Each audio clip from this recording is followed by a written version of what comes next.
Okay, today we're going to find slope from a table.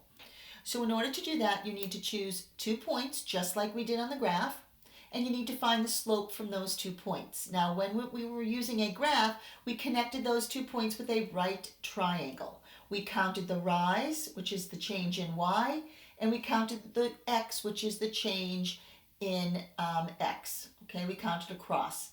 So now we're going to do this, but we're going to be using the slope formula to find the slope from 2 points. All right, so you have in your notes today 4 tables. We are going to be using these 4 tables and we are going to find the slope. So what you're going to do is choose 2 points from the table. So we're going to say that this is table 1. Okay, this will be table 2. This will be table 3, and this will be table 4. Now we're going to choose 2 points from table 1 first, and we're going to find the slope. So I'm going to choose 4, 1 and 8, 2. Okay, so now I'm going to copy these over on another piece of paper. So my point is going to be 4, 1, and my other point is going to be 8, 2. All right, so now the formula for this is to find the slope.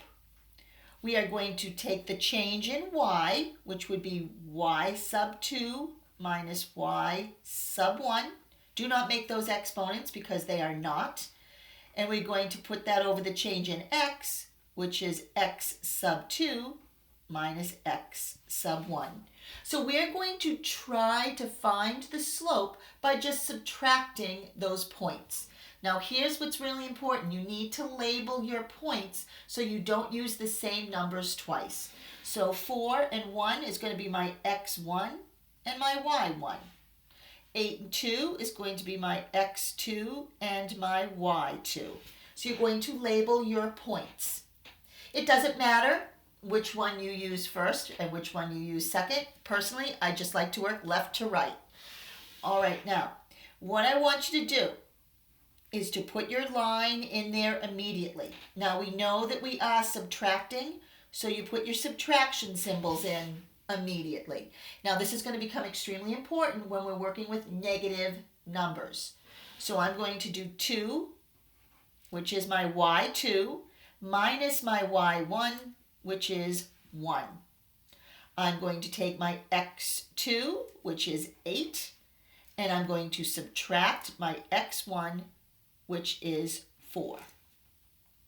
Now, if you look at it, you should have your points together.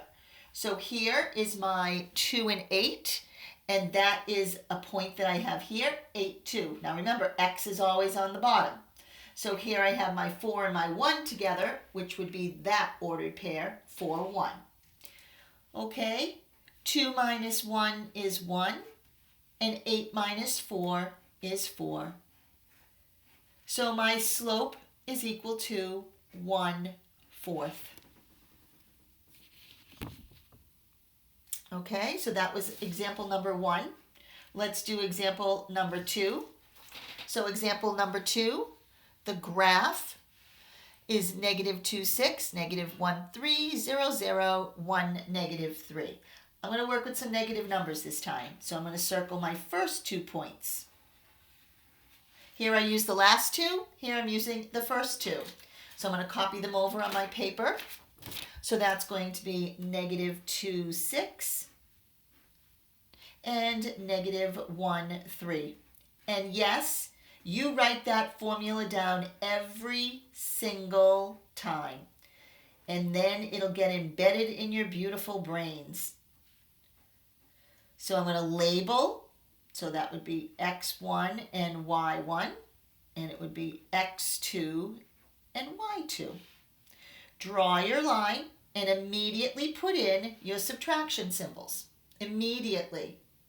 Now we're going to take y2, which is 3, and we're going to subtract y1, which is 6. We're going to take x2, which is -1, and we're going to subtract x1, which is -2. That is the importance in putting those subtraction symbols in, because a lot of times I see a student just write -1 minus 2. but that's not what it is. It's -1 minus -2. So you need to be careful of those negative signs. All right, I'm going to do keep -1, change subtraction to addition, and change -2 to a +2. So 3 plus -6 is going to be -3. And -1 plus 2 is going to be a +1. So my slope is going to be -3. So m equals -3. All right, let's go right down to number 3. Ooh, these are all negatives, so we're going to pick a couple of different ones this time. Let's try -2, -5, and 6/15. Do you notice I'm jumping all over the table? You don't have to take points that are right next to each other. You can do anything you want. Pick any 2 points that you would like. All right, so I'm going to do -2, -5. And I circled 6 and 15.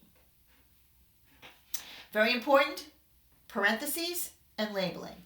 So now let's rewrite our formula. So m is equal to y2 minus y1 over x2 minus x1. I'm drawing my fraction bar and I'm putting my subtraction signs in right away. I am going to label x1, y1, x2, y2. So y2 is 15, y2 minus y1, which would be -5, and x2 is 6 minus -2. So we're going to keep change. So 15 plus +5, and that's going to give you 20. And 6 plus +2 is going to give you 8. Now you cannot leave it in that form. You need to simplify your answer. So I know that I can divide both of those by 4. And therefore my slope is going to be 5/2. M equals 5/2. And no matter which points you choose on that graph, you are going to get 5/2. All right, let's look at the very last one. And I'm going to choose -6, -2, and I'm going to choose 0, 0 this time. All right, so -6, -2, and I'm going to choose 0, 0. All right, write your formula down. M equals y2 minus y1 over x2 minus x1. Label x1, y1, x2, y2. Draw your line and put your subtraction symbols in. 0, y2 minus -2. 0, x2 minus -6. Keep, change. 0 plus 2 is 2. Keep, change. 0 plus 6 is 6.